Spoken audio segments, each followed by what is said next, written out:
Hi, I'm Marshall. I'm the owner of Going Gear, and I'm here in our store in Smyrna, Georgia. This is the extended review of the Klarus G20. All right, here we are with the Klarus G20 in the packaging. Really impressive light. So I reviewed the G30 not too long ago, and it was a really impressive light, but this one is smaller and has higher output and is a really reasonable price. So 3,000 lumens on max output using a Cree XHP70 LED, 150 meters in beam distance. 3,000 lumens, 150 meters. It's going to be a very floody light. Light up everything in front of you kind of light. Not a spot beam distance light for sure. Look at other lights if you're looking to light up something like 500 meters away or something like that. But for what it is, a floodlight, it's excellent, excellent, excellent light. I really like it. I've been a fan of it. I've been using one for the past couple of weeks around the house just to try it out, and it's a really cool light. All right, so let's take a look at the back, some more information there. If you want to see the full specs, here they are real quick. You can take a look at those, pause it for a second, but we'll go over a few of them real quick. So 3,000 lumens on max output. You also have 650, 160, 15, and then 3,000 on strobe and 160 on the SOS. Like I said, beam distance of 150 meters, and then IPX8, which basically means you can drop it in a puddle or drop it in a creek or something like that, and it'll be okay. Just don't take it diving in the rain or humidity or anything like that. Will be just fine. Comes with a battery, has built-in micro USB charging. Again, lots of nice stuff going on in this light. So let's open it up and take a look. Show you what you get with the light. We'll slide this out. All right, so here's what you have on the inside. So go ahead and pull the light out.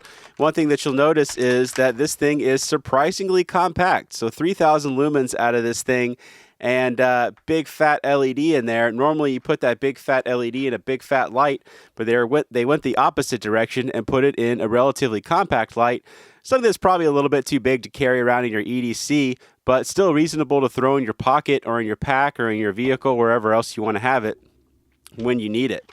Some other stuff that you have in here. So you got the user manual, always worth a read. You got two switches on there. You got the built-in charging. You got a bunch of different modes. So it's worth taking a look at this just so you can be familiar with the operation and the care of the light and the batteries and all that kind of stuff. Klarus does a good job on their manuals. Definitely take a look at that. And they've got some information about some of their other products in there. And then you've got the holster. So the holster, pretty nice holster. A lot of companies don't include them. Klarus does with most of their lights. You can see it slides right in there. I think I left something in the bottom, it feels like. I tend to do that. There we go. So we'll slide that down in there. You got the flap that goes over the top, the hook and loop, holds it on there nice and securely. Then you got the hook and loop on the back, another slot for a belt or pack, and then the plastic D-ring you can attach to a carabiner or wherever else. It's a pretty nice holster. They don't have to include them, but they do, so that's a nice touch. Other stuff that you have in there, you have a lanyard attachment points on there if you want to attach a lanyard. You got a spare O-ring, looks like, one spare O-ring. And then you have a micro USB cable, because this does have built-in charging. It does have a battery included. So when you buy this light, you have everything you need to get going, to use it, which is really, really nice, because a lot of times you have to buy the light, you have to buy the batteries, you have to buy chargers, you have to buy all this stuff. But you get the G20 and you are good to go from the beginning. So micro USB cable, which is nice because if you lose it, it's not really a big deal, because if you're like me, I think I have literally 20 within arm's reach right now. I have like 5 in my backpack if you've watched the EDC video I did with Such. So I have them all over the place, and most people do. If you don't, they're really inexpensive to replace. We have them on the site. You can get them at pretty much any store these days. Every convenience store I walk into, there's micro USB cables. So easy cable to replace if you happen to lose it or break it or whatever. There's your charging port. I'll show you that better here in just a second. Let's take a little bit closer look at the light, get some of that stuff out of the way. Let's zoom in a little bit. All right, some other features that I have mentioned in recent videos I kind of got away from that I mentioned in my original videos, and I was like, hey, everybody knows about these. I realized that a lot of people don't know about these, so I'm getting back to talking about what you get when you get a high-end light. So this light isn't super inexpensive. I mean, it's, a decent amount of money. It's not something you're just going to walk into a gas station and find. For what you get, it is inexpensive. I mean, it's a really impressive amount of light. It's got a lot of features in it, so it's a really good value. but you're dropping a decent amount of money on this thing. So what do you get? For one thing, you get the performance. You get the 3,000 lumens on max output. You get the versatility. You get the built-in charging, but you also get quality. You've got Klarus, a manufacturer that stands behind their products. So you actually have a warranty. You can go through us and get replacement parts or get your light repaired or replaced by the factory. You also get some nice features like Type 3 hard anodizing. So I showed this before, but I want to show it again. So this is a hardened steel, obviously, blade. So we're taking it and just scratching it on there. And if you had some of the older types or some of the types of anodizing that people still use, that would have just scratched right off. But you can see nothing scratching off there. If I bore down on it, if I just pressed on it really hard, then it would definitely scratch off. Aluminum is a relatively soft metal, but everyday wear and tear is going to handle that just fine and keep the light looking nice and protected. You've also got a tempered glass lens there on the front. You've got a stainless steel bezel that'll help with impacts if you happen to drop it. You got the titanium alloy. Bunch of quality features. I talked about the IPX8. You've got the water and dust rating. It can handle impact. So basically, if you drop it out of your hand while you're holding it up, it can handle that just fine. So that's the kind of stuff that you get when you buy a nice high-end flashlight. You get a lot of quality features, and they make it hold up really well. They make it last. They make it high-performance quality light. So anyway, let's take a look at the different parts of the light. So there is the LED down in there. So there's that Cree XHP70 LED. Big old LED, relatively small reflector. You can see the reflector isn't that much larger than the size of the LED itself. We've got a bunch of AAA lights where the ratio of the LED to the reflector is pretty much the same, and they're definitely short-range floody lights, and that's what you're going to get with this for sure, which you'll see better when we go outside. But it's hard to beat in a light this size, something that just lights up everything in front of you. I really, really like lights like that. I don't have a lot of use for distance lights because I'm in Georgia, and if you've ever been to Atlanta, it's a very wooded, very forested area, so we don't have a lot of distance. So I really like lights that just, light up football fields, and this one does really, really well at that. So you got the lightly orange peeled reflector down in there. Let me focus back on that. So you got the lightly orange peeled reflector. Actually, you got some pretty decent texturing in there. So that's going to help smooth out the beam, and then you can see you've got that stainless steel bezel. All right, let's focus back on the light. And then I showed you the lanyard attachment points, some nice knurling on there to give it some good grippiness. And then you have the switch on the side, you have the switch on the rear. This is something they've been doing with their lights recently, where you have the two switches, and a lot of times, the rear one will turn the light on, the side one will switch between your different outputs. But this one, they actually operate independently or simultaneously. So if you want to use them together, if you want to use them separately, you can do that. So that's a really, really cool feature. But we'll go over that here in just a second. Let me show you the built-in charging. Got a micro USB cable plugged in over here, and we're going to stick it into the light, show you what the charging looks like. So you've got flashing on there, which I just did this in another video. I should have known better, but I don't. I don't learn. So I'm going to open this up. It is flashing. That is the error code, and it's because I didn't take the battery isolation disc out. So there's your battery isolation disc. While we're at it, here is the battery that's in there. So it is a 5,000 milliamp hour 26650. These aren't the easiest batteries to find. It's not something you're going to walk into Walmart and find, but we sell quite a few different ones. They are relatively easy to find online, and you can definitely get spares from us. But it comes with a battery, and like all lithium-ion or most lithium-ion batteries, it's rated for about 500 charges, so you'll be able to get good long life out of it before you happen to need to replace it. So there we go.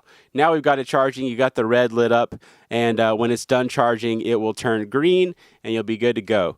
Nice sturdy flap covering that charging port, so it holds on there really well. You've got a decent amount of thickness and rubber on there, and it just pushes right in and holds on there well.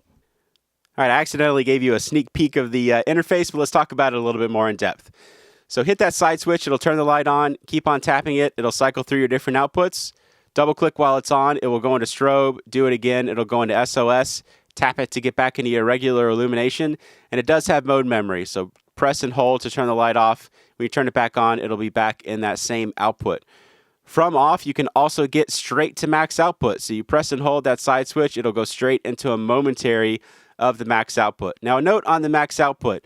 Something nice that Klarus has been doing in their recent lights is that they are thermally regulated instead of by time. So there is a temperature sensor in there that when the LED and the light starts getting too hot, it'll automatically drop the output to protect you, to protect the light, just to keep anything from getting damaged. Now, if you're holding the light, that'll help with that. If you've got a breeze, that'll help with that. If you're in cool weather, it'll help with that. So depending on all those different factors will depend on how long it's going to last before it drops, but usually you get a few minutes before it starts dropping in the output, which honestly, most people are going to use things like this in short bursts, and they're not going to want to have the sustained output. You're going to need something much larger with a giant battery pack if you want to have any kind of sustained output at that level. But still, the output level that it drops out down to is still pretty substantial. So the next output level down is 650 lumens, which is a substantial amount of light. And they don't actually specify that it drops down to that, but they usually drop down to the next level. A lot of times they'll drop down to 60% of the output. I'm not sure. It's going to be lower than the 3000 lumens when that temperature sensor kicks in, though. Okay, so that's the side switch. You also have the rear switch on there. Slightly different. Does pretty much the same thing, but it's slightly different. So you still got the tap to turn it on, tap to cycle through your different outputs, double click for strobe, double click again for SOS, tap for regular illumination to get back into it, press and hold for off. So here's your difference. You press it. The first time you press it, when it turns it on, it doesn't have memory like the side switch. It's always going to go straight into the low output. But if you press and hold from off, it's still going to go into the max output. So using this light, you've got the two different switches. You've got instant access to your memorized output, instant access to your max output using either switch, and instant access to your low output. So it's a really well thought out, very well working interface. It does a good job in actually real life use. Like I said, I've been using another one of these and I've been really happy with it. I like the way that they've got it set up. It works very, very well. Okay, so you have some other things in here. You also have lockout. I'm normally not a big fan of electronic lockout because a lot of them are just press and hold the side switch and it'll go into lockout. Well, how do you know it's not going to do that in your bag or in your pack or wherever else you have it that you want it locked out? But this one, you actually have to press and hold both switches, which honestly, that's going to be pretty difficult to happen in your pack or wherever else you have this light. So it's not bad as an electronic lockout. Something to note that if you loosen the tail cap or loosen the head, you can see that that does not break the connection. So normally you can do that to break the connection. So they put a little bit safer measure in there. All right, so to get into the lockout, you just press and hold both switches for a couple seconds and it will flash a couple times and then neither switch will work.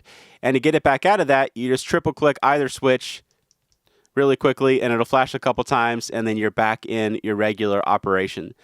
So pretty well thought out lockout. And if you want to have just a total peace of mind, just take the battery out if you're storing it or if you have it in your pack for any amount of time. Because these are electronic switches. They're going to be draining a tiny bit of power at all times. You know, usually with electronic switches like this, it takes like a year to drain all the power out of the battery just with their standby power. So it's nothing you really have to worry about. But still, if you're going to store it for long periods of time, it's a good idea. Just take the battery out. It doesn't take that long to put it back in when you go back to it. Okay, so a couple other things that I wanted to note on here is that the LED indicator that you saw when it was charging, it also does battery indication. So I'm going to bring the manual back over here because I can't remember what all the different levels do, but the battery remaining indicator. So green indicator means 70 to 100% charge. Orange indicator is 30 to 70% charge. Red indicator is less than 30% charge. And then when it is less than 10%, the indicator light will illuminate. And then red and then flicker to let you know that the capacity is critical and you need to charge your light again. So nice that it has a built-in voltage indication or capacity indication. So you got that just on that little LED on the side switch right there. So that's built into the light. Just let you know when you need to charge it again, or if you're wondering why it's not going into that max output. If you see the indicator in one of the lower levels, that's probably why, because you need a whole lot of power to power that 3000 lumens. If you have the battery really drained, it's not going to be able to power it properly. Okay, so the interface again real quickly. Side switch or rear switch. Tap them. Keep on tapping to turn the light into the different outputs. Press and hold to turn it off. Double click from on or off to get into strobe one more time for SOS. And then you press and hold rear or side to get straight into max. Rear switch, if you tap it, it'll go straight into the low instead of the the memorized output like the side switch will. All right, so that is the Klarus G20. 3,000 lumens on max output. Bunch of really cool features. I like the interface. They did a good job on it. It just feels like a nice light. Great size in the hand. You got that nice grippy knurling. They did a really good job on this. They have been selling very, very well for us, and I think they will continue to because they did a great job on this light. All right, I mentioned the G30 before. Here it is. Here's the G20. 2,450 lumens, 3,000 lumens. So it's quite a bit smaller and higher output. The G30 definitely does still have its uses. It's powered by 3 18650 batteries, so you're going to get better runtime on the max output just because you have more energy density in there. And you have that big old MTG2 LED. You can see them compared to each other, so you're going to get kind of a nice neutral white tint on the G30. So if you like that, the G30 definitely is still a great option. It's still a great light. But what we're going to do is take both of these outside so you can compare them side by side and you can see how they perform against each other outside. If you want to see a really in-depth video on the G30, I have that. You can take a look at that and see how it does. But let's go ahead and take these both outside. We'll see how they do. All right, we're outside with the Klarus G20 and G30. Got the big 4D mag light that I always use as a control since pretty much everybody knows what it can do. Let's try that mag light out first. Tree right there is about 30 feet away. Dock house down there on the lake is 100 feet away. There's your mag light. All right, let's try out those Klarus lights. We're gonna do the G20 first since it is the new one. We'll start off big. We'll start off with that max output. Whole lot of light coming out of this thing. Compact light, really great beam on it. Lights up a really wide area, so it sort of has a hot spot, but you can see even the spill is still really, really bright. Let me actually turn it on using the side switch. I was just doing the press and hold momentary. We'll cycle through the different outputs just so you can see what those look like. Then the low, obviously great for up close kind of stuff. And let's zoom in down there just so you can see how well everything is lit up. And then we'll make sure we're doing the turbo. Here's your turbo. You can see how well it's lit up. Not just the dock house, but everything around it as well. Let's zoom back out. I need more hands to do all of this. There's your turbo again. Lights up a really wide area. You know, a lot of the videos that I do when I'm showing the hot spot and the spill and everything, you can actually see the spill in the camera, but this one, it's way off over there that it's lighting up. So I mean, it's lighting up my peripheral vision as well. All right, let's go ahead and try out the G30 so you can see what it can do. There you can see definitely a more neutral tint or a warmer tint to the beam. Not quite as wide of a spill. So the spill isn't quite as wide, but still lighting up a whole really large area, especially with that hot spot. Let me do them side by side just so you can see what those look like. All right, here is the G20, and here is the G30. So doing back and forth. Obviously you got the different tint, but pretty different beams as well. Looks like a slightly smaller and more intense hotspot on the G30. Probably a lot to do with how large the light is and how large the reflector is. Okay, let's try these out at a longer distance to see how they do. All right, got the G20 and G30, got some more space to try them out. Let's go ahead and do the G20 first. There is a boat about 20 feet away. We'll cycle through the different outputs. Got a couple targets set up out there. One is at 50 yards, one is at 100 yards. Tree line beyond is at 130 yards. Get my camera actually in focus. We'll cycle through the different outputs just so you can see what those look like. I'm more and more impressed by this light every time I use it. A lot of light coming out of it, surprisingly compact. You got the 2 switches on there. You can use it however you want. Got the built-in charging, comes with a battery. Just a bunch of cool stuff going on with the G20. Honestly, there's a bunch of cool stuff going on with the G30, and this one's even better. So, well, maybe not better, different. We'll say it's different, but it's got a lot going on for it. I really like it. Honestly, like both of the lights a lot. But there's your max output. Shine that around for a second, and then let's do the G30. Go ahead and turn it on. We'll cycle through those different outputs just so you can see what those look like. And then we got that instant access straight to the turbo. Whole lot of lumens coming out of that. Got that nice neutral tint. It is larger, but it has some nice advantages. You got that nice neutral tint, which I do really like. So let's do them side by side. So here is the G30, here is the G20. So you can see pretty different beams. Definitely a wider beam on that G20, but it's a big old wall of light, whole lot of lumens, lighting up a really wide area, and a really great transition from that really bright hot spot to the spill. And then Kind of the same thing on the G30, but a little bit more of an intense hotspot in terms of how bright it is compared to the transition to the spill. Shine that around a little bit. All right, so there you go. That is the Klarus G20 and G30. I did a video on the G30 before if you want to see that more in depth. I really like both of them. The G20 is an awesome, awesome light. One of the best lights I've seen from Klarus and one of the best lights I've seen in general, honestly. Got a lot of cool things going for it. All right, if you like them, you can buy them from me at goinggear.com. Any questions or comments, you can reach me in the comments or any of my guys at goinggear.com. As always, get going and start something. Thanks for watching.